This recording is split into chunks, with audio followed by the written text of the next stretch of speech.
And I did it on the right screen this time. Oh, First hey. try. It's Oh my goodness. It's a fine Tuesday. It is a Talk Tuesday. As I was saying off mic, I will say, or off stream, I will just say it again with no context offered. I tweeted, I skeeted, and I insta-greeted. Welcome to Talk Tuesday. Welcome back to the Experience Point. This guy's here again. My partner in crime. As usual. You can't get rid of me. My partner, You're stuck with me. Partner in crime and sometimes justice. I guess that makes us anti-heroes. It is, of course, Josh from Still Loading Pod. How is life treating you this past 7 days? Actually, pretty good. Nice.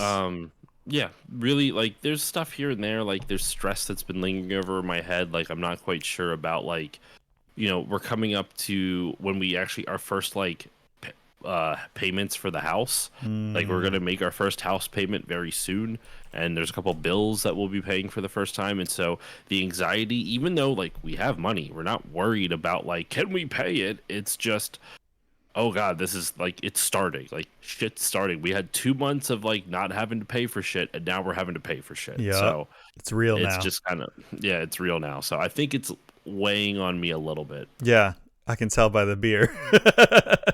This is actually root beer. Ah, nice. My favorite kind of beer. The only kind of beer I like. Yeah, there nice. we go. Any brand? Is that Wise or Wegmans? It's Aldi's. Oh, okay. Aldi brand. Nice. Aldi's nuts. All right. See you, everyone. I'm okay. I'm good. I'm just kidding. Oh, you actually switched the screen. Yep. That was it. That was our whole Talk Tuesday. Yeah. No. Yeah. Good well, otherwise. Good cool. Other than that little slight lingering stress. Well, the most important question I have about the root beer is how does it stack up to the root beer giants, Barks, A&W? A&W is my favorite. I like Barks. It's the most thirst quenching. And I like Mug when it's, it's the only thing you got. It's good. A&W is church root beer in my eyes, because that's what my church always had. Like, it's not saying it's religious by any stretch of the imagination. That's just what like my church always seemed to have. I would go to the church of A&W. I am a devout follower. See, it's not bad. It's very, very, very sweet, but they actually make it with pure cane sugar instead of like high fructose corn syrup. Oh, okay. Not like that significantly better, but it's better. I like the sodas that do that, like the there's like Boylan's, there's the Wild Bill's. That's a popular one with the real cane sugar. No, but if I actually had to choose, I would go with Barks. Barks is my favorite. I would never argue that. That's a classic one. Well, it's got like a bite, like it's in the fucking advertisement. Yeah. Barks has bite. It does though. It does. It stings the nostrils in a good way. What's that line? What's that from? Stings the what? That's a line from a movie. Why am I blanking on it? How it chews to feel five gum. how it did I just say how it chews to feel 5 gum? I don't. I'm not sure. I promise I'm all out of pain meds. I don't know. I don't know what line you're referring to. Maybe somebody in chat. I'm gonna look it up. Okay, someone in chat, tell us what it is. It's Anchorman. Oh, they talk about sex. What is it? Sex Panther. Sex Panther. Stings the nostrils. I couldn't I know. I'm like when I said stings the nostrils, I'm like, I know that's a quote from a movie. Why can't I think of the movie? It works 100% of the time, 60% of the time. No, it's 60% of the time. It works every time. That's it. Yeah. That doesn't make any sense. I need to rewatch that movie. I've never seen the second one, and I've heard that it's just as good. It's fine. Nothing like groundbreaking. I will say there's some great cameos, and I don't want to spoil what they are. Nice. I would imagine so after all the great cameos in the first one. That you'd be surprised at the cameos in the second one. Oh, wow. Okay. Nice. Yeah. Well, this week for me has been pretty, I guess, fine. I'm just kind of existing. I've been kind of dissociating. Existential dread aside. Oh, yes, that aside. That's just kind of baseline now. Been dissociating a bit, but I've been really, really digging a particular game that I think I want to talk about last because I may have the most to say about it. So I may want to share my experiences other experiences first, so we can just get through them a little bit quicker. Because I don't know if you want to say what you're streaming tonight, but you told me off stream, or off mic. I forgot to talk about last time. If you notice, I'm not typing threes anymore. Oh, I noticed that before. I noticed that last time as well. Did you ever find out what the issue was, or did you just kind of turn it off and on again and it fixed the issue? Oh, I did so many turning on. So I did so much turning on and turning off and unplugging. I'm pretty sure I do know what it was, and weirdly enough, it was my mouse. So I have like this is not sponsored, but it should be, a Razer Naga Pro. Razer, give him money. Gaming mouse. Give me money, Razer. Give me more points. And so, come on, give me more points. It's a sausage fest in here. That's a joke for only you and me. Yep. Have we talked about him before? I thought we did. We might have on stream. I don't remember. Yeah. But so it's got this like cool. I'm gonna just for the sake of illustration here, just switch to me. It may not be any bigger. Right. No, you know what? It doesn't actually matter. It doesn't actually matter. It's the same size. I just lose some like a wingspan. So it's got this. It has these like magnetic side plates that are. One has nothing. One has like I think 12 buttons, and this one has 6. I don't really use it for anything because I don't play like MMOs or something where I need a lot of buttons at the touch of a button. Wow, that was redundant. But I like the feel of just clicking the like 1, 2, 3, 4, 5, 6 on the side of the mouse. And so I was like, oh, that feels nice. I don't have them like programmed to do anything. And I guess for some reason, something happened where it didn't used to be like this. I don't know why. I did a firmware update on both my mouse and keyboard before this happened. So this must have triggered something. When you push 1 on the side of the mouse, it types 1. When you push 2, it types 2, and 3, and so on. Even though I wasn't pushing those buttons, something in the mouse was thinking that I was like rapidly pressing the number 3. So I just went in and I just removed all the keybinds from all the buttons, and that worked. So no more 3s. Oh, there you go. No more 3s. Yeah, I was literally starting to Google how can you disable one particular button from Windows, and I was like, if I ever need to type 3, I will just like find a 3 online and just copy and paste it. Like I was at that point. But and I had turned on filter keys, which helped, which is like if you press too many buttons at the same, like too many consecutive buttons, it'll only type the first one. So that was helpful, except it would only type 1 3 in between everything that I typed. So if I typed like, hey, it would be H3, E3, Y3. And so then I would have to go through and I have to just go back and delete individual things, which was still somehow easier than trying to battle the uphill, like swimming upstream 3s. It was awful. And I'm so glad that I didn't have to do anything drastic. Other than that, that's the happy news for today. The sad news for today is this particular day, I'm experiencing sadness outside of all the usual things I'm experiencing sadness for. It has been 2 years since Jason David Frank, the original Green Power Ranger, killed himself. Yeah. Yeah. I didn't realize it's been 2 years already. Yeah, it was today.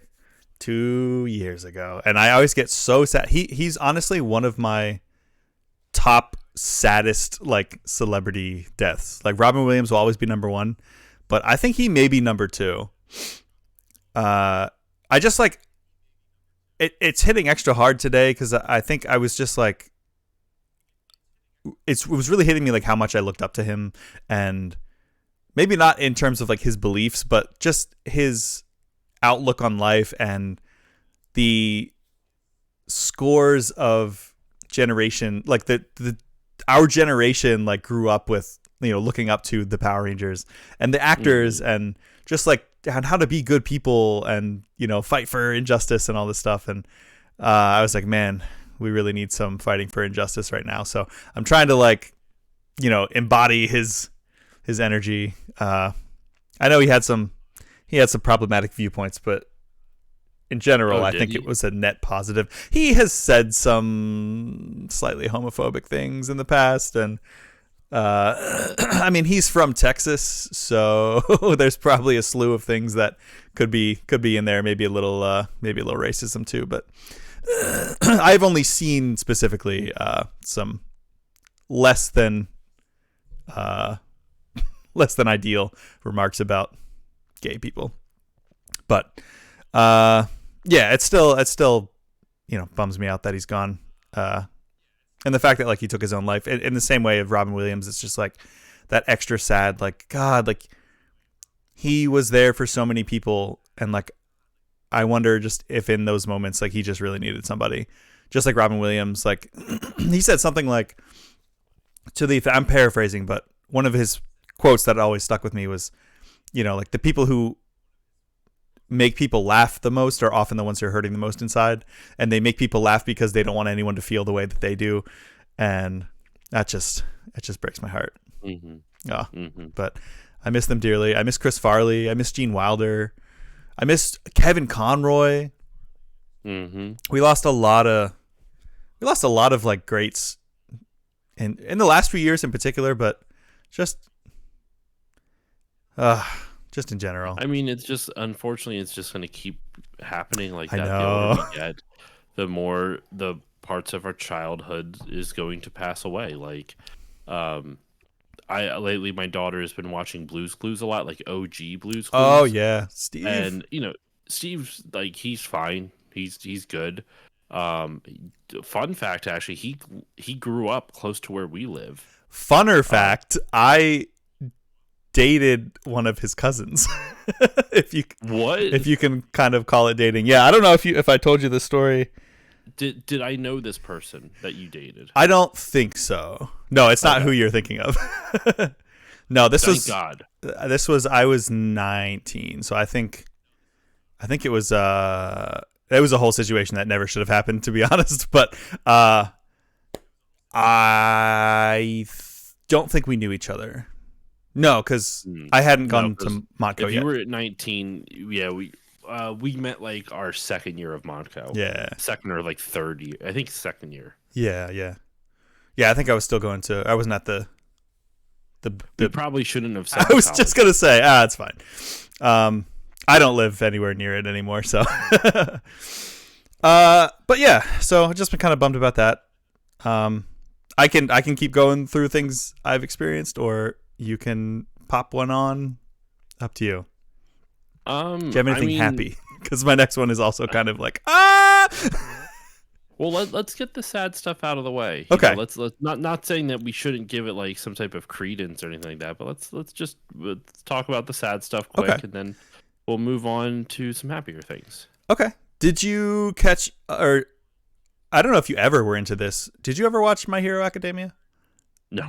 Oh, it is. Dude, I have been out of the anime fandom for so long now. That's right. It's so hard for me to get enjoyment out of it right now. That's fair. It's also, very time consuming. That's the main thing. I would say My Hero is I think genuinely this generation's Naruto. Like Naruto. Yeah, it is so effing good. I finished the most recent season, which is the penultimate season. Next spring, I think, or maybe next fall, is going to be the final season. And my God, I don't think there's any anime that I have cried more times at. Like, I've cried harder at shows like Full Metal. Oh, that will get me every time, and I know you know exactly what part I'm talking about. But there's a handful of things there. Yeah. Sorry, that drank that water bottle weird because there was stuff spilling out. So I just realized I almost like deep throated the thing. Trying to give it that if sloppy people wanna toppy. Yeah. Sorry, not to talk about to break up one of the most reverent, like one of the most sad moments in media history. Yeah. Oh, it's fine. But anyway, so yeah, that show makes you cry a lot. Yeah, and for every emotion, like, out of sadness, out of joy, out of just pure there are so many moments in that show where it's just pure emotion, where it's like, I don't know if you get this way, but I know like sometimes when I go to see like a show, like a musical theater show, and like the first swell of the orchestra comes up and you just feel like, oh my God, like, you know, it sometimes makes me well up. It's kind of like that feeling. Or when you just like hear, you know, just a beautiful moving piece of music, it's kind of like that, where it'll just be like all the emotions, like the intensity of it, which just makes me like well up and cry. Like I'll find myself crying at like the most random scenes, you know, like a minor character could have a moment, and they give every character their moments, which I love, because my favorite character in the show is pretty much like a B or C level character. He's not like the mainest main character, but they give him his moments. And mainest main character. The mainest. He's the mainest of the main. Yes. But, and I think that's another thing that I really like about it is that, I mean, you get to a point in Naruto where, or Dragon Ball, where it's like, okay, Goku has to do everything because the main characters, like the power creep, the power scaling or whatever. Not so much in My Hero, like a little bit, because you still have to, main character still has to main character, but yeah, so I finished that and I am caught up. There are 3 more episodes coming out, and I texted you about this and you did not respond. Arcane season 2. I didn't watch a thing of it. I know, and it makes me so sad. So I'm so sad because you were like talking about how good it was, and then you're like, I'm not gonna watch anymore. There are very few things that I'll watch, and while I'll still enjoy that, I'll get to the point where like I would set aside time to watch more of that. Just because my time is so limited now, like I have to focus on other things. Like right now, like Sopranos is like the show that I'm kind of working my way through bit by bit. That's so funny to me because it's so long. Yeah, I know, but it's just what I'm interested in watching right now. It's not necessarily the length of it, because I know Arcane, it's like 3 more episodes? No, probably 9 more episodes. 6? Yeah, the whole season is 9 episodes. So there's 6 out now, and then Saturday 3 more are coming out to round it out. Okay. So it's going to be 9 more episodes. I know they're going to be probably shorter than the length of each Sopranos episode. I'm assuming, at least. It's just that like I just finished binging that. I'm like, all right, I'm ready for like a small break from it. So I'll probably watch it after I finish The Sopranos. But it's just, I don't know. I don't understand my own tastes sometimes, where it's like, so I'll like something and be like, nah, I don't feel like playing that, or I don't feel like watching that, or stuff like that.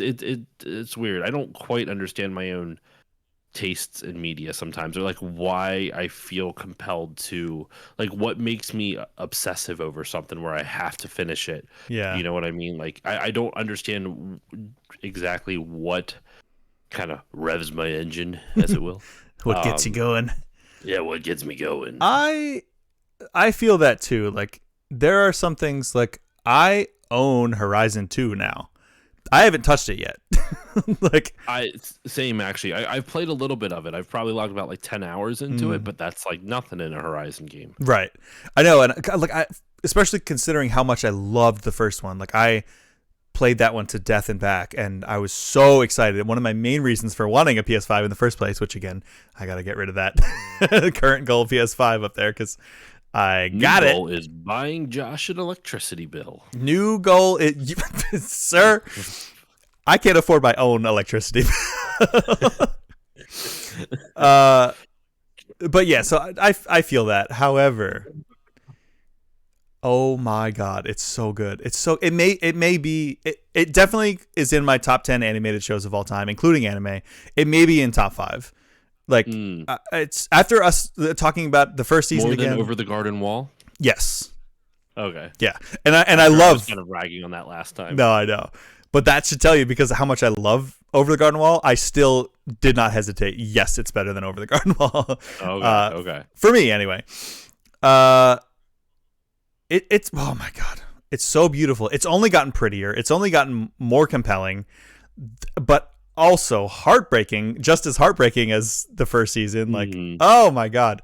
I don't want to say anything in particular, but there is something that you in particular I think will really resonate with in this season. And I'm willing to watch more Bluey if you want to watch it. I mean, I feel like you should just love. I'm just joking. You should just do it on your own, because and actually the next 10 you're cutting. See, it's funny because you were talking before how like certain musical stings will be like, oh, that gets me right in the feels, it gets you emotional. Yeah. That Creek episode of Bluey that like didn't do much for you, that was like that episode does that for me. Like the musical sting in that episode really like gets me like emotional and it like really contemplative, and like that episode really just reminds me of like childhood gone wild in like a good way, like in a nostalgic, whimsical way. And I just, oh god, I love that. I liked that episode a lot, don't get me wrong. That it may have been, so that one and the wagon ride were I think my favorites of that group of 10. arc that I watched, or that arc, those 10. I'm trying to see, so you watched up to 30. I need to see what would be 31 through 40. There's some good ones in 31 through 40. It's actually like the next. There's actually one that I'm very curious to hear your thoughts on, but then 41 through 50 I think is like, that's got some of my favorites as well. So there's some good ones coming up in the next two batches. I'll think on it. I'll think on it and I'll let you know. Yeah. The only reason I push so hard is one, because it's so good. Well, actually, three reasons. It's so good. It's topical because it's brand new, and it's relatively short. Not 9 episodes. Yeah. I know they're like 30 to 40 minutes, so it's not super short lengthwise, but I think it's manageable. Definitely doable, especially if you watch the first 6 before this weekend, then. This weekend another 3 will come out, and then you'll have, not saying you have to watch all of them before next Tuesday. No way I'll get so legit tomorrow night. I have to edit at least an hour of an episode that I recorded last night, and then Thursday I'm recording another episode for the podcast that I have to. It's due out on Patreon not tomorrow, but the following Wednesday. So I have a very quick turnaround on that edit, so I have to record it tomorrow night. I'm hoping I can get it edited by Sunday, depending on how long it goes. If I can knock out like an hour of it Friday night, and then I usually stream Saturday, and then and one of the guests on it that loves Joe. Yes, Mick. What's up, Mick? Mick is going to be on that episode. Hey, and thank you for following, Mick. Night. Nice. Mick Arcade. That's a great username, by the way. It's all. Mick's a good dude. Well, sorry, what? No, I was gonna kind of change subjects to something related to Nick Arcade, but finish what you're saying. I know you're saying you have no time. It's just no time. Like I'm going to be editing, and then I'm starting. I got. I can. I'll talk about it after you finish what you were going to say with Nick Arcade. You and Phil Moore are buddies. You met Phil Moore, didn't you, Mick? I'm pretty sure you actually met Phil Moore, right? Well, I'll wait till you respond for that. But last thing I'll say is that I can touch on what what I'm going to be playing tonight and on stream on Saturday is coming up with for a series in March on the show. But nice. So Mick apparently, he did a podcast with Phil Moore. So who's Phil Moore? The host of Nick Arcade. Oh, nice. That's awesome. For some reason, I thought that all of them were. Oh my God! Now why can't I remember his name? Double Dare. Mark Summers. Mark Summers. Yes, we got there at the same time. I thought everything Nickelodeon was either Mark Summers or whose name Amanda Bynes. Amanda Bynes. Who hosted oh my God! Oh, it's like Kirk Fogg. I know exactly what Kirk Fogg. We are on the same wavelength. I was like, who hosted? And you were like, Legends of the Hidden Temple. Yep, Kirk Fogg. And then we had, I can't remember who hosted Guts, but I remember Moira O'Malley, I think, was this. Dude, Nickelodeon Guts was like my shit. Yeah. I love that show so much, and I need to see if I can find someone who like can you find videos of it on like full episodes? Can you download? Okay, Oh, I'm apparently, sure. actually, Nickelodeon Guts you can watch on Paramount Plus. Oh, Mike O'Malley, that was it. I thought the his assistant was Moira O'Malley. I think I just fused them together like a Dragon Ball character. Mo was the ref. Mo, And, yeah, wasn't her short for Moira? I don't know why I'm and remembering then D. that. Bradley Baker voiced Olmec from That Legends is of the Hidden Temple. that's such a cool bit of trivia. I did not know that. His work on, I mean, everything is incredible, but particularly like the Bad Batch, the Star Wars The Bad Batch, he voices like. Do you know the premise of that at all? I don't, but Mick probably does because I know Mick here is a voice actor. Nice, excellent. Yeah. That's pretty much the entire cast. Yeah. So Yeah. the Bad Batch is basically Halo Reach in Star Wars. So like, Okay. Noble Team is basically a group of like specialized clones that were like genetically altered to have certain traits. So there's Crosshair, who's like your sniper guy. There's Wrecker, who's like the big burly like demolitions guy, and so on. But there are like 5 or 6 of them. And D. Bradley Baker still voices all of them and puts so much character into each character that you can't even tell that it's the same guy voicing the whole cast. It's absurd. Trained by Spike Spiegel. Oh, nice. That's cool. Yeah, we love Steve Bloom. Yeah, it's incredible. His performance is just nuts in that show. Like, and he'll be like arguing with himself, and it's like I am forgetting that this is just the one guy. Like, they've saved so much money, probably. One of my favorite things is like, you know, I've shouted it out before, the Comedy Bang Bang podcast. One of my favorite things on it is when the same improviser has to talk to themselves in like 4 different characters and they're having to keep the story straight. Yeah. Amongst it. And it's even like, at least with a scripted thing, you could be like, okay, what am I supposed to say for here? Okay, let me do this. Let me switch to this character, you know, such and such. But with it, when it's improvised, it's like, it's you know, no, all bets are off, you know. Yeah. You don't even know. It's like a GM in D&D. It's such a nightmare having to swap between characters. Yeah, I can imagine. Yeah, I am something of a voice actor myself. I mostly do like commercial stuff. I just put on my radio announcer voice, and you know, I've done stuff for some local theaters and things like that. Nothing major, but I'd love to get out there. I want to do more character work. That's my favorite thing to do. But yeah, so talking about what were we saying? So Mick Arcade. Which, first of all, welcome to the Experience Point. Thank you for experiencing a Talk Tuesday with us. Your username reminded me, and as you can probably tell by my sons here joining us, Sonic and Knuckles here. I'm still in my Sonic kick. I've gotten really back into Sonic, and I've been showing Palisa, who's my girlfriend, Mick, the classic Genesis Sonic games because she's never played any of them, and so. Wow, I didn't know that. I know, yeah. I think like her gaming repertoire goes pretty much back only as far as like PS2. So I've been showing her some like N64 stuff. I showed her Kirby 64 and Banjo, and she really likes those. I just need to get another N64 because it keeps dying on me and resetting.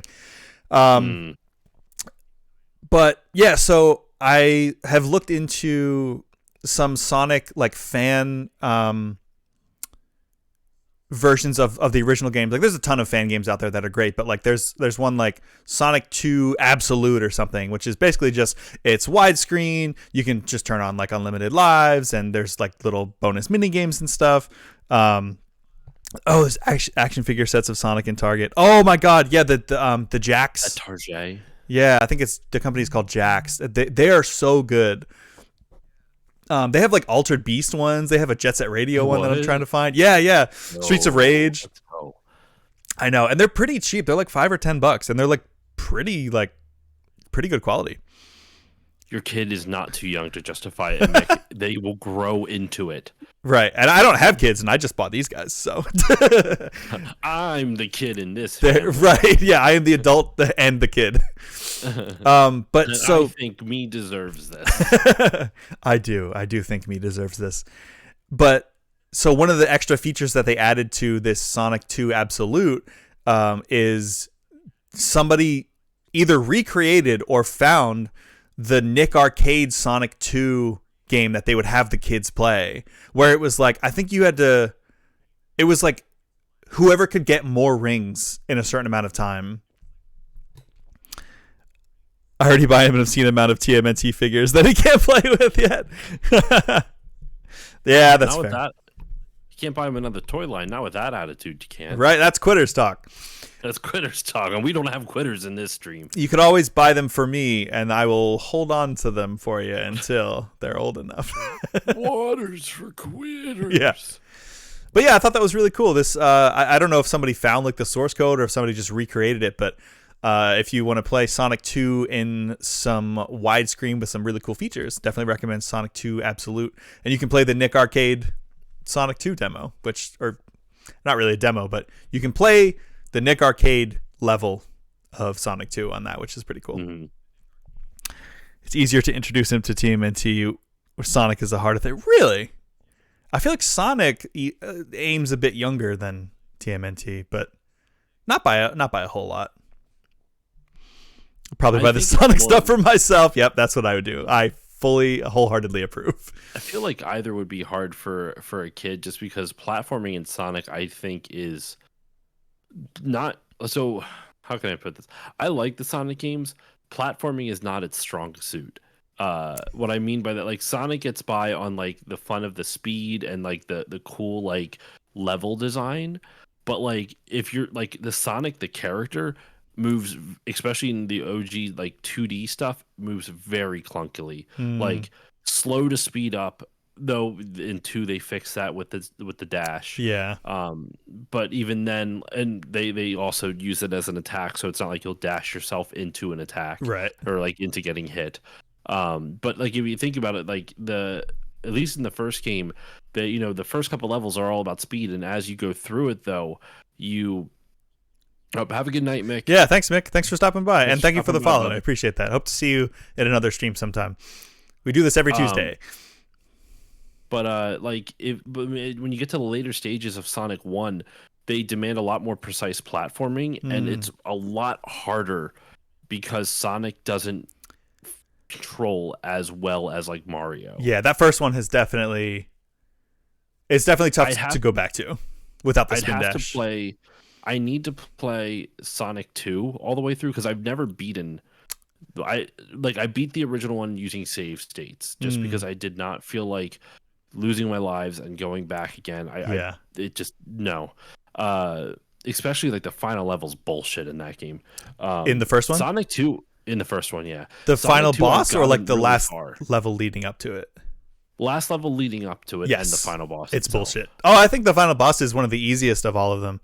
But the boss itself isn't hard. It's just the lead up to it, and then if you die, you have to start back so far, and the level's so hard. It's all kind of ramped, like mashed together in my mind. Yeah, the very end where you have to go up it's like Lava Reef 3 basically. You have to go up the platforms that have the spikes like that come out, and you're underwater and you have a limited amount of time because there's no bubbles. You just have to get to the top. Oh my god, that took me forever. I don't think I ever beat it as a kid, but it's so brutal. I'm curious about trying the second one, and I've never really earnestly played Sonic 3 and Knuckles. Really? Like in either. I'll get to it eventually. I'm gonna have to at some point for the podcast. Yeah. Like, so they're important games, but yeah. I don't know how much of a purist you are when you play retro games, but so there's a fan game that's like Sonic 3 Air, which it's Angel Island Revisited, and it puts Sonic 3 and Knuckles together, and it gives you the ability to, like, if you want to turn on unlimited lives or things like that, so you don't have to use save states, because the old games didn't have saves, or 3 did. But 1 and 2... I mean, if I'm going to use cheats already, I might as well just use save states at that point. Like, that if I'm going to use cheats, I might as well just make it even easier on myself at that point, Well, it would just be like it gives you another chance to play the level again, instead of like, okay, I died, let me go back, 10 seconds in the middle of the level, Nah, no thank you. I'm going to cheat, I'm just going to use the save states. I don't... consider that cheating as much as... I mean, it's cheating if you're using it to cheese the system. It's not really the game. It's not really the way the game was meant to be played. So Yeah, I guess, but like, I don't have an issue with people who use it. I do think if you say that if you beat a game with save states and you say you beat it, I don't know if I would really count that. If there is accessibility features built into the game and you use them, then sure. Like, but like if you're using something outside of the original game, you can't really say you beat it when you use something that wasn't part of the original game. You know what I mean? I think it's a difference of starting the level over again because you have unlimited lives is just saving you time. It's just like, okay, well, versus a save state is like, oh, I died. I can go back 2 frames if I want to, and just not take that hit. That feels a little more cheesy to me than just like, oh, I'm going to play the level again because I don't feel like going through the whole game again, because I've proven that I can get up to this point. I'll just do the level again rather than like, if you're in a boss fight and it has 1 hit and you die, you're like, ah, shit. Well, let me go back 10 seconds and then I don't take that hit and then I'll kill the boss. Like with a save that means state. you also have, depending on what you're using to save state too. Like, I didn't use the save states that glaringly or that like abusively, I should say. But I don't know. I rather play it on the original version of it because if I'm trying to look at it from a more objective standpoint, I want to see what the game was meant to be. Yeah, that's fair. Not what fans have changed it. Which more power to them. Like this is not any shade being thrown at the modding community or this or that, or even people who use save states or things like that. It's just if I'm trying to cover a game for the show, I want it to be as authentic as possible. Yeah, that's totally fair. I think in my head, something as somewhat innocuous as infinite lives, and which you don't have to turn on, but having it in widescreen, I think just helps a ton. In terms of like presentation, and it cleans up the pixel arts a little bit, and you can like add CRT lines if you want, if you're not playing it on a CRT, which I know you probably would. Not right now. I can't. Oh, but yeah. Oh, I have a CRT, but it's upstairs in the attic, and I don't really have space in the office for it right now because my wife wants this to be an office, not just a game room. So she doesn't want me to bring everything, the big tube TV back down and be like, "This is just like your old room all over again." Yeah, like, I know, isn't it great? I know, that's the point. Oh my goodness.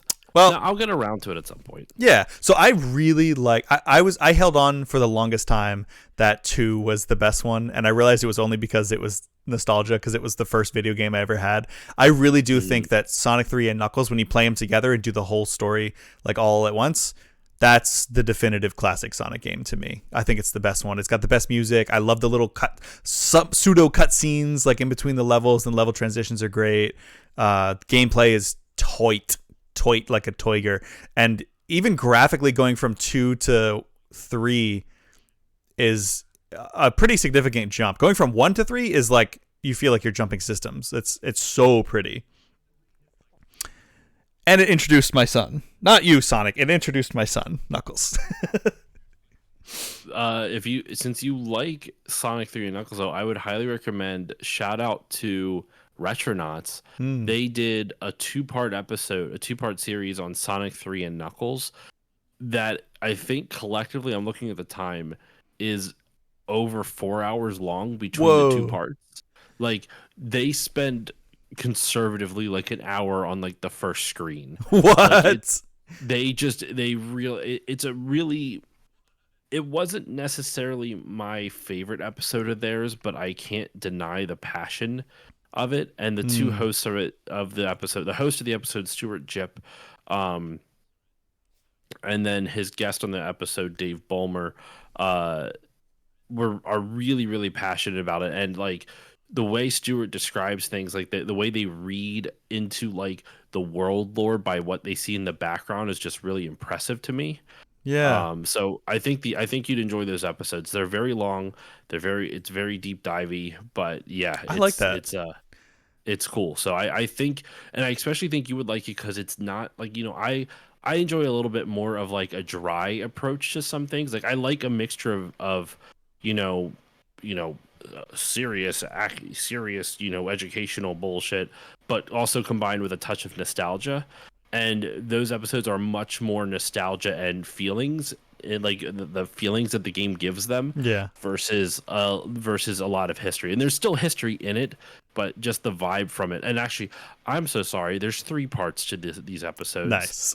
not 2. So the first one is 2 hours and 20 minutes. The second one, 2 hours and 21 minutes, almost 2 hours and 22. Part 2 is an hour and 55, and then part 3 is another 2 hour and 20-minute episode. Holy crap. So, like, there's That's awesome. it's essentially over 6 hours worth of Sonic 3 and Knuckles content. Damn. Do they go? I feel like they have to at this point for 6 hours. Do you remember if they go into like the Michael Jackson controversy? They talk a little bit about it. Okay. I don't remember how much. It's like that episode, those episodes, it was very much one of those ones I had on in the background and I didn't pay a lot of attention to it. Word. It may also not have been as effective since you haven't played it. Yeah, I'm a bit behind, but I try to listen to all of Retronauts episodes if I can. Though, to transition into some of the stuff I've experienced this week, I'm going to be not having as much time to listen to podcasts because my wife got a new job. Nice. I know that was a big stressor for a while. Yes, she got a new job. It's only part-time. It's 20 hours a week. She works 9 to 1 and for 4 hours a day, 5 days a week. And so I'm having to work from home 3 out of the 5 days now because someone has to take care of our daughter. Yeah. And so I'm going to take her to her preschool on Wednesdays, but on Tuesday and Thursday, my parents watch her. So, Nice. and I'll go into the office. So I'll still get to go into the office and have 2 days a week where I can binge as many podcasts as I possibly can.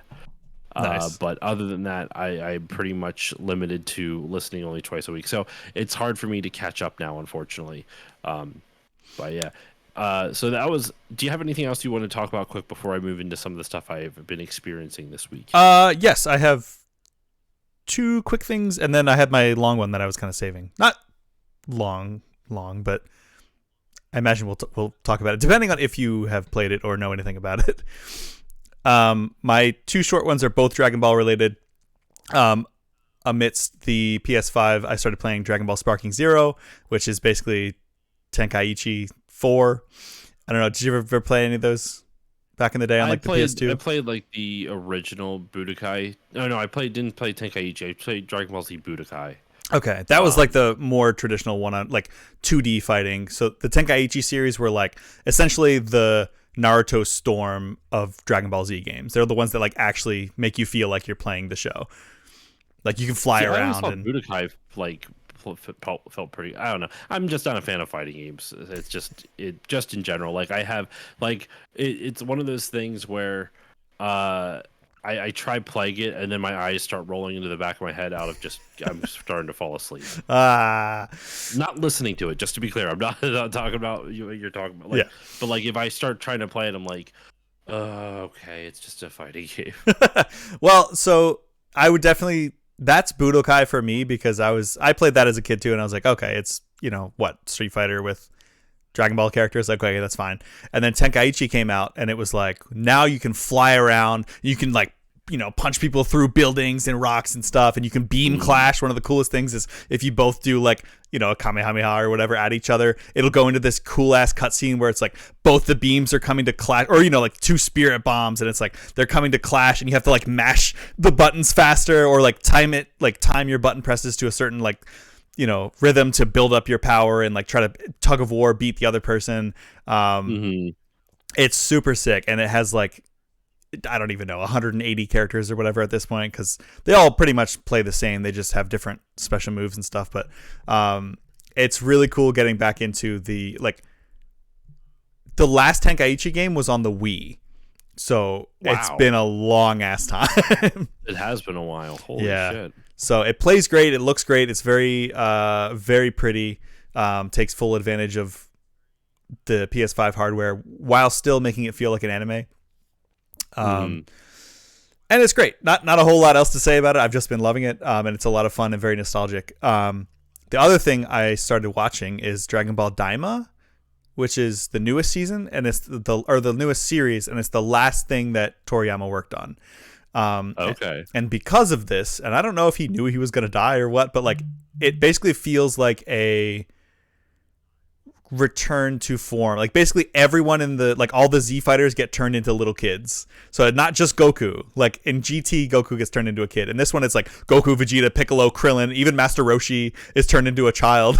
and it's very funny. And they actually did like a so I think the sub that's out now is on like episode like 10 or whatever, but they just started doing the dubs, and they did a cool event at my local theater. I went with a buddy of mine, and we watched the first 3 episodes dubbed. Like they kind of presented it like a movie in the theaters, and it was super cool. And just a bunch of Dragon Ball friends or Dragon Ball fans went, and we were all just like, oh my god, like it's pretty good. Like I'm not like, oh my god, this is the best Dragon Ball thing ever, but I did like it of what I saw so far. It's very cute, very much going back to old school. It feels like Dragon Ball Z, but with the humor style and world building style of Dragon Ball. So very much going back to its roots, which I like a lot. There's a couple things that I've kind of got mad at in terms of continuity, but you know, it is what it is. It's fun. It's very cute, and little baby Vegeta is one of my new favorite characters. He's so Vegeta Junior. No, I kept Vegeta Junior. Oh, I have not watched DBZ Abridged in so long. I haven't either, but every time I see Nappa, like when I was doing Goku's story mode on Vegeta, when I was playing last Fighting Game Friday, I played Goku's story mode in Sparking Zero, and I got up to the Saiyan arc, and I was like, oh my god, Nappa showed up, and I was like, I'm haunting you. Da, da, da, da, da, da, da, da, da, da, da.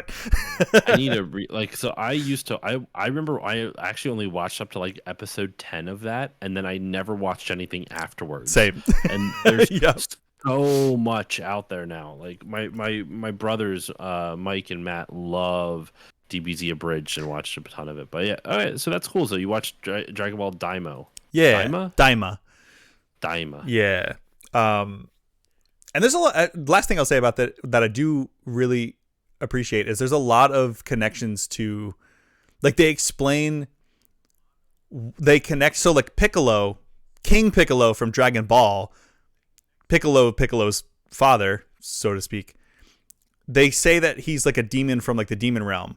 So they go to the demon realm, and then they talk about him and how all the Namekians are actually just demons like from that realm, which is why they all have like pointy ears down there. I was like, that's a cool throwback to, you know, to Piccolo's dad who spits him out as an egg, which is very weird. But yeah, it's cute and fun, and we'll see if they hold up in terms of if they can keep up the animation budget, because the first couple episodes animation is incredible, and yeah, we'll see if that's sustainable. The last thing that I experienced that I've been really loving. Do you know a game called Sable? I know of it. I've never played it. Okay. So I started playing that, and man, I'm pretty easy to hook when it comes to particular. If it's a post-apocalyptic game, if it's like some kind of barren wasteland exploration type game, I'm pretty much in. So it's a really cool cel-shaded like art. The art looks like there's like thick lines that kind of look like pencil lines. Like everything looks really pretty. And I was like, cool, desert game, characters with masks. Everybody wears masks. I'm like, that's cool. And you ride this like futuristic kind of hover bike around, and you explore and stuff. And I was like, that seems like a cool little indie game. And it was free for PSN. So I was like, so there's a PS5 version of it. And I was like, I'll download that to the PS5 as well. Because when you turn the PS5 on, it's like, do you want to download these games from your library? And I was like, hell yeah, I've been waiting for this. Because every time there's a PS Plus PS5 games, I just added them to the library, even though I couldn't play them. So I downloaded a bunch of stuff like Pray for the Gods and Sable and Grease and just a bunch of. Grease is beautiful. I know. I played the demo for it and loved it. I can't wait to actually play it. I love Grease. Yeah. But so Sable, in as short of a time as I can. Never since. Actually, this may be a hot take. I think it actually does this better than Journey. It embodies the notion of the journey is the destination. And what I mean by that is in this world, so the masks aren't just cosmetic. One, there's like lore to it that you find out through one of the quests that blew my mind. But unrelated to that, basically, when you reach a certain age in this world, in this civilization, you go on this pilgrimage called the gliding. And that's where you build a bike. So there's like crashed spaceships and stuff all around from like other civilizations. And so they use those ships to build things like structures and all kinds of stuff. But you build like one of these hover bikes for yourself. And then hey, Barefoot Link Lover, welcome to the chat. Hello. We're talking about a game called Sable. I don't know if you ever played it, but it's super cool. But you build this bike that's this like hover bike, and then you just go off into the world. And everyone you meet, there's no linear. You can beat the game in 2 hours if you want, or you can do everything there is to do before you finish. It's kind of like Breath of the Wild in that you can just go right to the end if you want. But the point of it is the journey, and your character and you as the player as well. You have to figure out what you want to do with your life, and everyone has a certain mask based off of their trade or their like skills that they have. So you'll meet climbers and machinists and cartographers and like bug hunters, and every time you meet them, they're like, "Oh, hey, you're on your gliding, cool." And this is how they set up the quest. They're like, you'll meet a bug hunter, and it's like, "Oh, go into this nest of beetles, and you have to like." You have to like get their egg shells or whatever and bring them back, and then they use them to make other things. And when you do a quest for somebody of a particular skill, they give you a particular set of skills. They give Liam Neeson. Yeah, they give you a badge, like almost literally like a Pokemon badge. And when you get 3 badges, then you go to like of any particular skill, you go to the mask forger, and she will make you a mask of that vocation. Bless you. Goodness. Sorry, I was trying Still to hold dying? it in. No, I still hold on. Keep on going. I'm gonna mute myself for a second. Okay. So say you get 3 badges for the insect hunting vocation. Then you take those 3 badges to the mask forger, and then she'll make you like a beetle. You all right? Like my cough's almost gone, but periodically I just get like a coughing fit where a really bad tickle shows up and it just does not want to go away. I hate that. Oh my god. Okay. Sorry, continue. So yeah, when you get 3 badges of each vocation, you go to the mask forger, and she makes you a mask based off of that to tell everyone that that's what you do. And mask forger, make me a mask. Sorry. So then when you have your mask and when you decide what you want to do, then you just go back to like your tribe and you do this whole ceremony, and it's like, I've decided that I want to be a machinist or a harvester or whatever. And then you get like harvester. I barely know it. Oh sorry. And he's dying Joke again. Makes me laugh every time. I know. Anyway, continue. So that's what I mean in like the journey is the destination. So like you just go out. There's not, go to this place first, then this place first. It's an open world, and you just meet people along your way, and you help them out, and you do quests based on what that trade is. And then if you like them, then you're like, I want to do this for the rest of my life. So let me go get this mask and take it back to my village and be like, I'm going to do this now. And I think that's such a cool concept. And I wish there was something like that in this world where you could just be like your peers, like your people above you, like you do. It's just kind of like real world training. And then you impress them and they're like, yep, here's my mark. Here's my, blessing that you can do this skill, and then you have to get 2 more people of that vocation to also bless you. Well, And apprenticeship, Andrew. You become an apprentice of a master in some skill, and like you could do that with blacksmithing and stuff like that. Like it's just not common anymore. right, but it's like, yes, you can do that, but usually you won't go to multiple people, and it's also, it feels less like, here, I'm going to teach you how to do this thing. It's like, go figure out how to do this thing. And when you come back, if you have succeeded, then you have learned the skill, and I will, like, put my stamp, so to speak, on it.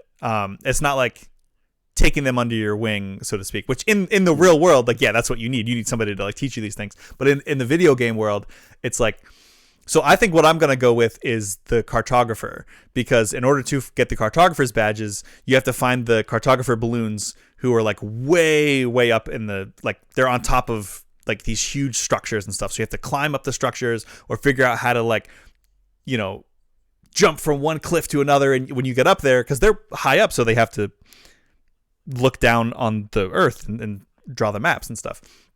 And so they have the coolest locations, and I feel like it's pretty close to graphic design. So I'm like, I feel like in this world, that's what I would do. So when I get my last, hey, Drew is in the chat. What's up, man? Drew? I hope you got Dead Island running after the debacle that was the other night. Dead Bockle. The Dead Bockle. But yeah, I really like, it's very charming. It's very chill. There's no enemies. You just, like, explore, and you find things in this very cool world. You find crashed ships, and you can use the parts to make your bike faster, or, like, you can customize your bike, and you get different clothes and different masks, and it's all very up my alley, and it seemed very kind of healing for where I am in my life right now, where I'm like, I don't know. Am I doing the right thing? Should I stay with graphic design? Should I do something else? I don't know. So it's been a lot of fun, and I highly recommend it. Sounds cool. Sounds cool. I've been actually just thinking of indie games. There's a game I've been really wanting to play called 1000X Resist. Ooh. That's been, like, people have raved about this game. It came out in May earlier this year. It's got a perfect 5 out of 5 stars on Steam after, like, 1,400 reviews. Whoa. Like, it's insanely popular. It's an adventure game.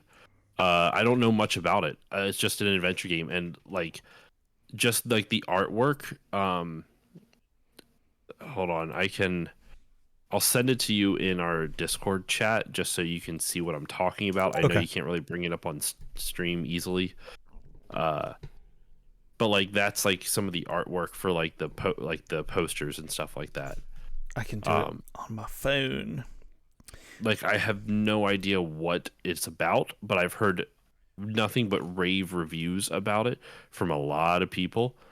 It sounds familiar. So maybe I'll get around to trying it at some point. Yeah, Drew's also saying, I've heard nothing but good things about 1000X Resist. Nice. Yeah, I have no idea what it's about, but I'm it's the same. Like, I'm very curious. That's cool. Yeah, I think I've seen that before. Yeah, Drew, I remember I was there when you switched to Wadham, which was a very interesting transition from Dead Rising. I'd love to check that out. That sounds cool. I love me some action adventure.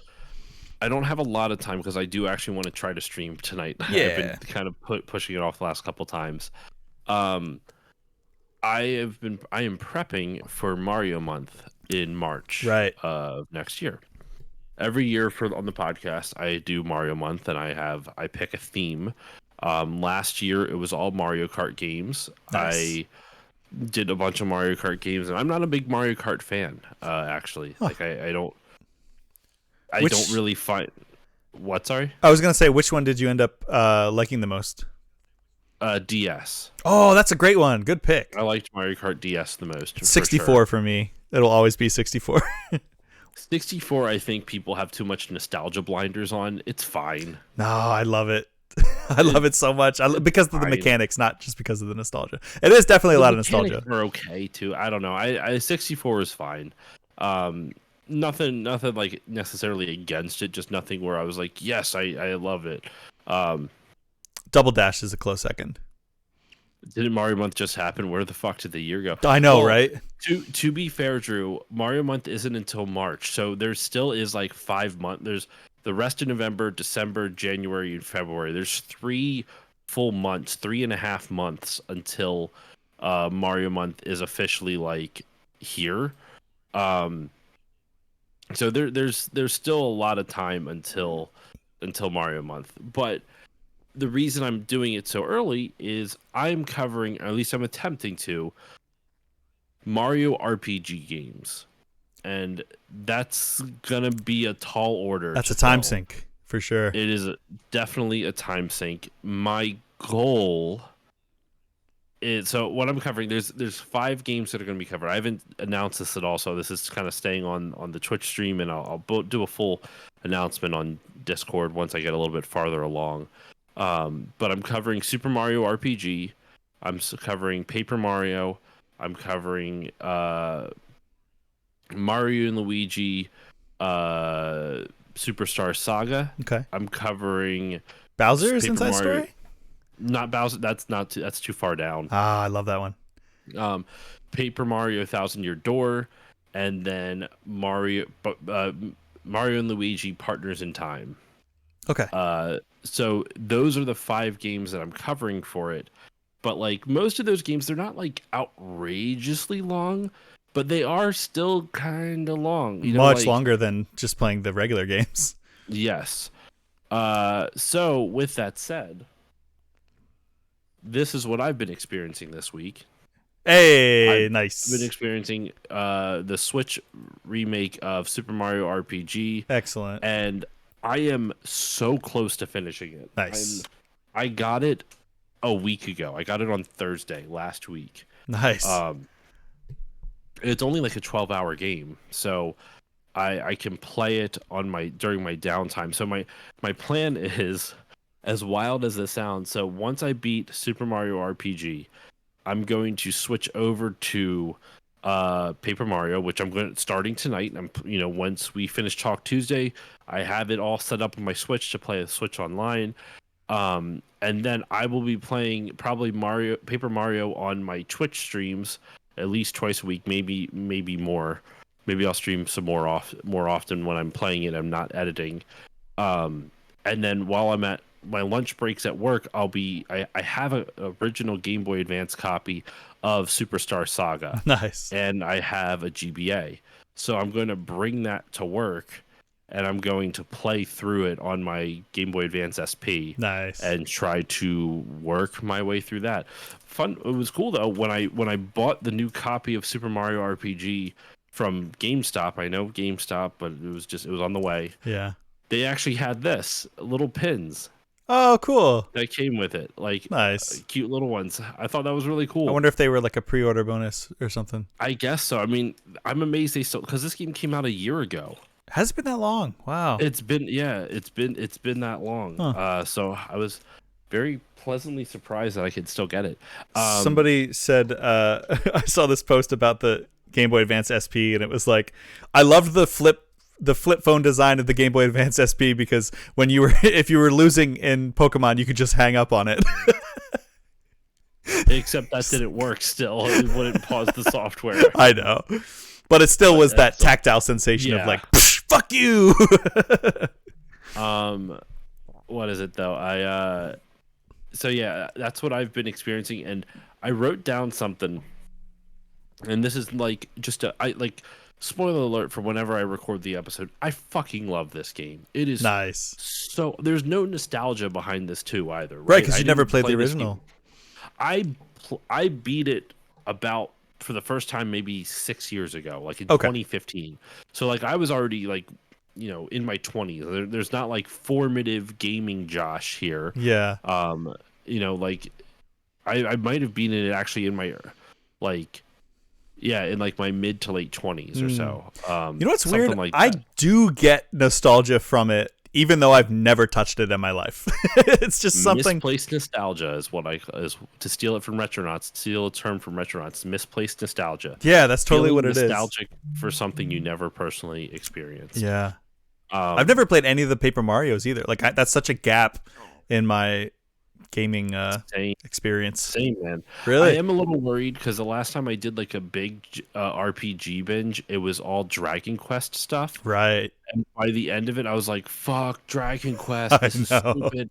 But I'm hopeful for the Mario games because it is so, like they're so varied, like they're so different than each one. And I'll find out about Paper Mario. We'll see how it goes. Paper Mario is a 30-hour RPG, so if I can log like, if I can do at least 2 to 3 hours a night on that, like streaming, and then maybe stream a little bit more. I was going to try to beat 2 games before December, but I don't think that's really feasible. So if I can beat 3 games before the end of December between Paper Mario and Superstar Saga while I'll be playing on my lunch breaks, I will be in really good shape to get through the last 2 games over January and February. Dang. So that's kind of lunch like where breaks. I'm at right now. You're just sitting there like, I gotta beat this game. Like, dude, Josh. I get an hour-long lunch break at my job. Nice. So like I can get some serious gaming in for that amount of time. Yeah, that'll add up. But so I am trying to do that. I have experienced I'm about 10 hours into Super Mario RPG, which is pretty good considering I got it Thursday night but didn't have a chance to play it Thursday night because I think I recorded an episode. Excuse me, last Thursday. No, it was Thursday during the day that I recorded. And then I got home and I had to edit for an episode due out like literally like this went like tomorrow. So I didn't have much of a chance to play it. But then I started playing it on Friday, played a little bit Saturday. Then my parents offered to watch our daughter Sunday afternoon. So I played for 4 hours. Nice. You're like, oh, dude. Yeah, I remember that. Remember long gaming sessions? Oh, I can't remember the last time I had like a gaming and the only thing that would have made it more perfect was sitting in front of a tube TV with the static sound in the background. Yeah, or the hum, like the just the low hum. One thing I want to point out before because I do have to wrap it up because I really need to start playing Paper Mario for this series that I'm just talking about. So you haven't played Super Mario RPG, right? No. The only one of any of what you just mentioned that I've even touched, actually you didn't mention it, I mentioned it, was Bowser's Inside Story. I only played that because I worked at GameStop when it came out, so I checked it out and I played it for a little bit, but I haven't touched any of the Paper Marios, any of the Mario RPGs, even though I feel nostalgic toward both of them. It's so weird, that misplaced nostalgia. So since Square Enix developed this game, there's a lot of cool new characters. Like Geno is like a popular one. Yes. Obviously Geno for Smash was, but Mallow, this guy right here, this little cloud, he's a cloud person, and there's some cool. There's like the story's not like fantastic in it, but it's cute. But when you first meet him, he gets really sad about something and cries. And when he cries, because he's a cloud, it actually causes a thunderstorm. Nice. So there's slight spoilers for the game. I don't like the story is not important to the game. Yeah. Just it's not going to really ruin much for you. You find out like he was adopted, and you find his parents, and so when you are able to rescue his parents from the bad guys, he runs it. You find out he's actually a prince, and his mom and dad are like a king and queen. So he runs into the palace after he's rescued them. He has the key to rescue them. He walks in, and you as Mario don't move. You're staying there, and Mario just without a word just brings an umbrella, and it rains for a split second. And then he puts the umbrella down, and I went, it's because they were happy to see each other. They cried happy tears, and it caused a thunderstorm out here. Oh. It's really subtle, like environmental storytelling. And I went, holy shit, that's fucking cool. That's awesome. I loved that so much. Like I just what a really charming way to do something like that, you know? Like I Yeah. thought that was wonderful. I thought that was absolutely wonderful. That's such a And good like word to describe what the feeling that at least I get from those games, the Mario RPGs, just seems so charming. it's this first game too has some of the best music I've ever heard. Like Mm. it was good on the Super Nintendo, but the fully orchestrated versions bringing back Yoko Shimomura, famous from Kingdom Hearts and whatnot as well. Well, she Oh, did this nice. before Kingdom Hearts, and actually Yoko Shimomura, I am 99% certain did Street Fighter 2. Oh, really? Yeah. That is a Um, legendary soundtrack. Yoko Shimomura, I'm gonna double check on this. Oh my gosh, she won like a lifetime achievement award somewhat recently, and it's like her speech was so fucking adorable. Aw. Yeah, she did Street Fighter 2. She also did the original Final Fight. She did a couple Oh, of the sick. areas from Final Fight. Um, did Live Alive, did the original Breath, did one song from Breath of Fire. Hmm. Uh, but then Super Mario RPG, she did Parasite Eve, she did Legend of Mana, she did all of the Kingdom Hearts games. Uh, Wow. Mario and Luigi Superstar Saga, Heroes of Mana, Luminous Arc. What else has she done? Like more recently, um, Mario and Rabbids Spark of Hope, the Hmm. Ubisoft like tactical game with Oh, right. Mario and the Rabbids, which is I actually beat the first one of that, the first Mario plus Rabbids, and it's really fucking good. I think the last time we hung out, you showed me that game. It's so good. Yeah. It's so I don't good. really like tactical games, but it looked fun.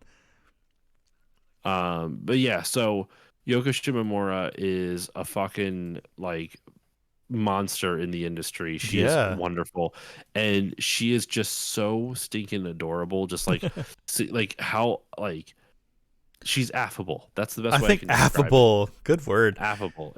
She just you can't help but like when you watch her speak and she just has so much enthusiasm. It's just like she's awesome. Yeah. Uh, I think I remember seeing the Lifetime Achievement Award that she got. Yeah. That's wild. That all of those are heavy hitter soundtracks. Yoko Shimomura is a legend, absolute legend. That's awesome. Is this like so for this remake? What level of remaster to full remake, like on the scale of remaster to full on ground up Yeah. remake, is it? Um. So hold on. I'm gonna actually have to look. Nintendo Mario RPG versus Switch. I'm very curious. So I'm. You know what? Let me see what Nintendo Life has. They have new visuals, remastered soundtrack, some new names. Okay, what new names did they do? Hmm. Uh. They changed some of the attack names. We won't list them all here, but a few notable ones. First of which is Princess Peach. Peach wasn't called Peach in Super Mario RPG. She was known as Princess Toadstool still. Oh wow. She had been known as in the West since 1985. So there's difficulty modes in the new one. They have an autosave feature which was not there. There's also a fast travel which I didn't even know existed. Nice. Um, Every RPG needs uh, a fast travel. yeah. Oh, honestly, in this one you don't need it. Hmm. Um, Oh, there's a big one. Yeah, so there's two huge things they added to this. There is damage all enemies. So if there's in the Mario games, one of the big things is there's a lot of timed attacks. So when Mario jumps on an enemy, you want to try to hit the A button or the confirm button again right when he hits. And that'll do more damage. Well, and that was the same way in the original, but in the remake, when you do that, it damages all the enemies on the screen at the same time. Oh, Like cool. your main enemy might get like say 150 damage, and all the side enemies, they don't even have to be adjacent. They could be the opposite side. It'll be all other enemies on the screen. It gives them a chance to hit, and they might do, instead of 150, it might do like 20, not 120, like 20 or 30. Yeah. Like it's not like a crazy amount of supplemental damage, but it's supplemental damage. You Nice. also get these things called triple moves, where you have this gauge that builds up, and when you fill it up, then your characters can do a triple move.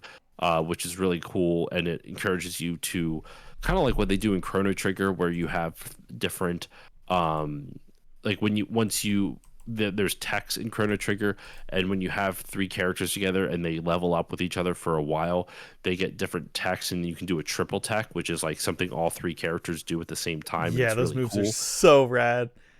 Mm-hmm. That This is mechanic like that. alone is what makes me want to play that game.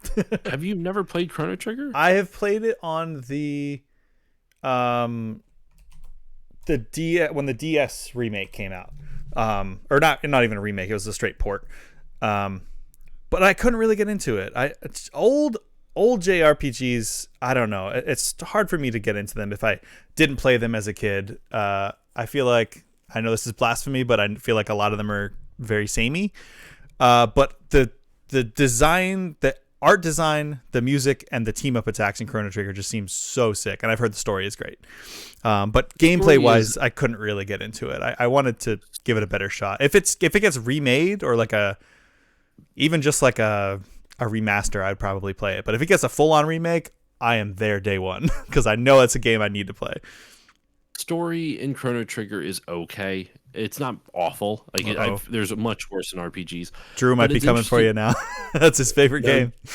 No, Drew. I mean, I love Chrono Trigger, but like the story, I don't think is its strongest suit. I think it's got a serviceable story. I'm not saying the story's bad, just to be clear. It's just like comparatively, I actually think, like, when you say the gameplay feels samey, Chrono Trigger, out of all of the 16-bit RPGs, is the least samey out of all of them. Because of the way that because of the way the tech system works, and also positioning to an extent too. The battles happen in real time to an extent. Like, there's no random battles. You see enemies on the screen and you run into them and you fight them. That's a plus. And so you can dodge them if you're good and you know where they're at. Some of them try to jump out and startle you, but yeah, that it is what it is. But what's cool is that depending on like you have it's odd how it works. Positioning on the screen matters, but you have no control of the movement of your characters or of the enemy characters, or very limited. You can maybe do some pushback things against enemies, but by and large, it's very hard to control where your character. You can't really control where your character is on screen, and you have very, very little control over where the enemy's position is on screen. But even with that said, there are some techs that do AoE damage, and it has to be like, if you have one enemy across the screen and three bunched up, you won't be able to hit all four, but you can still hit the three together if you have an AoE thing right there. Some attacks obviously will hit everything on screen no matter what, but what's cool about that is the enemies do move around on their own. So sometimes it's like, okay, I know these enemies might move around a lot, so I might have a chance to do a full AoE attack on all four of them with a super powerful attack, but I need to bide my time. So do I want to bide my time and wait for that big AoE strike, or while taking hits, or do I take some of the smaller ones out and not get that big AoE strike because I don't want to keep taking hits over and over and over again? Okay. There is a lot of stuff like that. Then obviously, as you level up, you get more character. You meet more characters. You all level up. As you all level up, depending on how long a group is together, determines the types of techs they get. Like, every character gets the same, like, for personal like tech or limit breaks, if you want to call it that, for lack of a better term. That stays the same no matter what.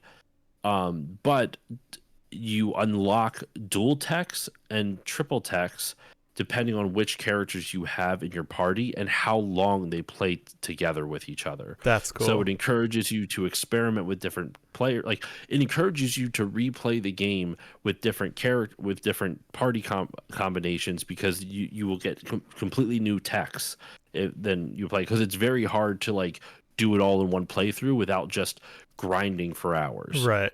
Which you can do if you really want to, but you don't have to. Yeah. So that's why I was surprised when you said like the gameplay feels a little samey. I'm like, I can see, like, I love like Final Fantasy 6 and I love Final Fantasy 4 and other old school JRPGs, but like, man, like they do can be a little samey, but it's interesting then because if you like Final Fantasy VII, like that's basically what Final Fantasy in terms of gameplay. There's not a huge difference. Like there's a difference. Don't get me wrong. Like I'm sure Final Fantasy purists are going to be pissed off that I said that, but Yeah, like by and large, you have characters that attack and you just kind of go. I don't know. It actually no 7 is pretty different now that I think about it with the materia system. But in any case, it's Chrono Trigger is so different and varied compared to other JRPGs. Even now, I still think there's a lot of lessons that that this game has shown work that not a lot of others do, and I don't understand why that is. Interesting. Well, on that note, I don't have a lot to. I know you've been wanting to get off. I don't have a lot to contribute to the Chrono Trigger conversation. I know Drew would. I know he's I think lingering still. He may be writing up an essay right now. But it is on my list. I do. It's not very high on my list, but it's one that I know that I'll like if I really just give it the time.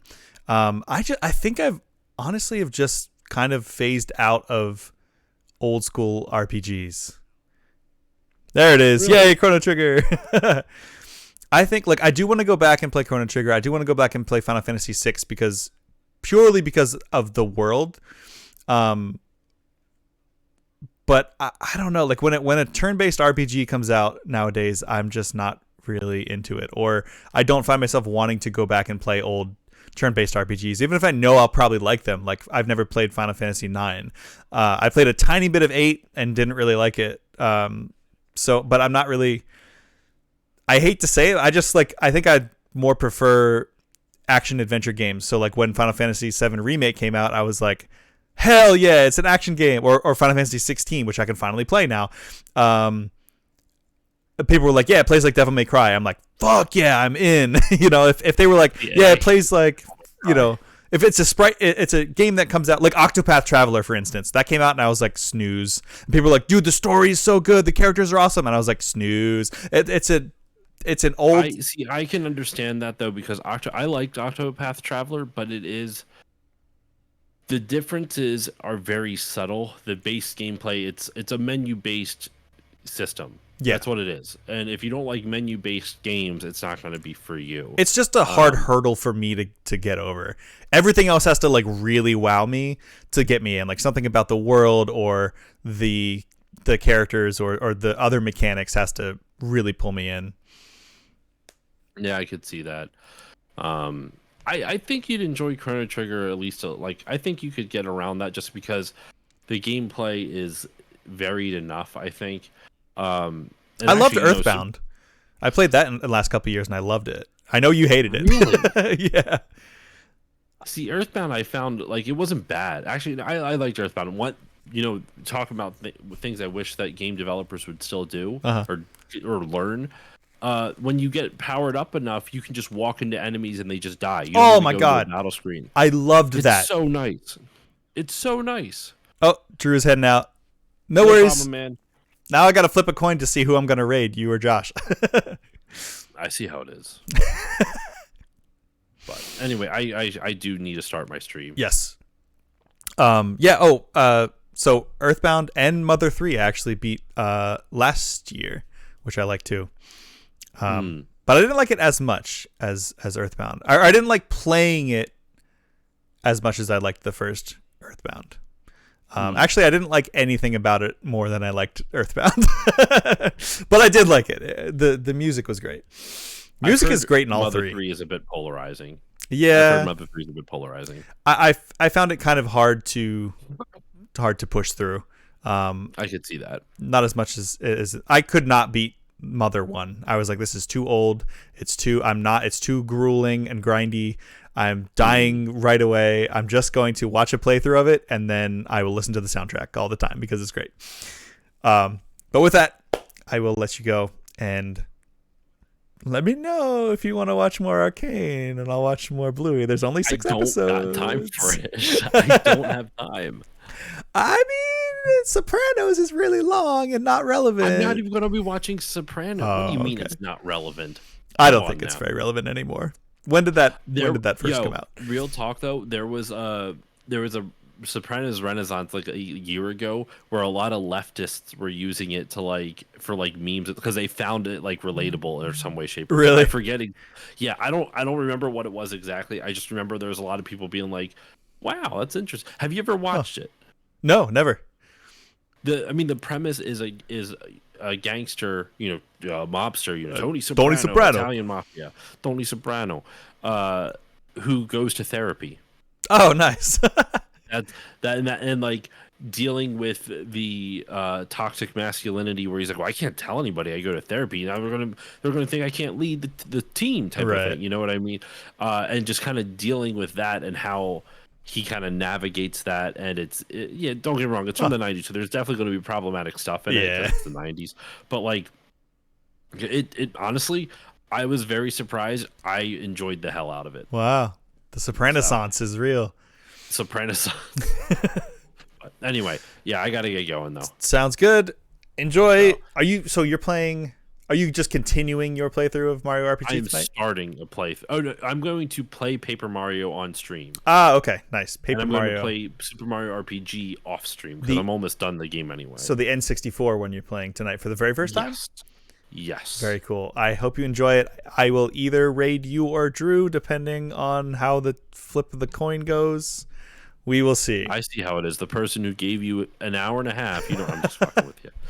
But no, I will see you all for the next Talk Tuesday. Actually, wait, I just realized that the two people in the stream are me and you, so I will not be doing any rating tonight. Oh, drat. Damn. But, all right. All right, man. Have Take a- it easy. Enjoy ya. life for a week. See ya. See you next week. Alrighty, we are Audi 5000 as well. Thank you, Josh. Thank you, Drew. Thank you, Barefoot Link Lover. Thank you, new crew, new dude to the crew, Mick Arcade in the house. Thank you for watching. Thank you for following. Thank you for existing. I'm glad you're here. Go to therapy. Good night.